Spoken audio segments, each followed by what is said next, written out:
Chaque enfant possède un don unique au monde. Lui, là, il possède quelque chose que personne d'autre n'a sur cette planète. Et c'est valable pour lui, et c'est valable pour lui également.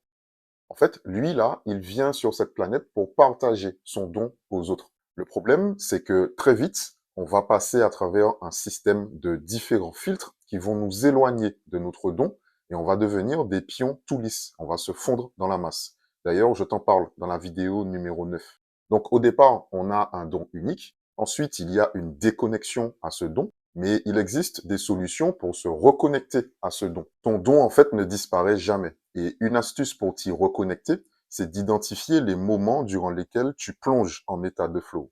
L'état de flow, c'est ce moment où tu es pleinement aligné avec ce que tu fais. Je te partage 7 critères pour reconnaître les moments d'état de flow. Tu vas utiliser ton cerveau, une ou plusieurs parties de ton corps pour créer quelque chose dans la matière.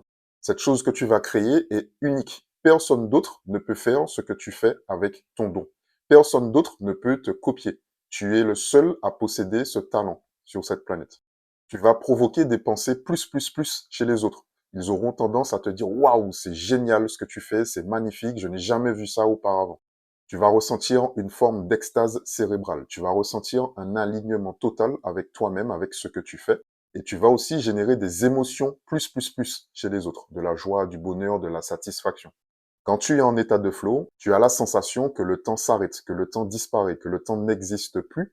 Tu peux faire des choses pendant des heures et des heures, mais pour toi, ça va durer en fait quelques secondes ou quelques minutes. Et enfin, quand tu es en état de flow, tu ressens cette connexion avec une intelligence supérieure, avec le divin qu'il y a en toi. Tu deviens le canal, le vecteur entre l'invisible et le visible. Tu vas créer des choses dans la matière en étant connecté au divin qu'il y a en toi.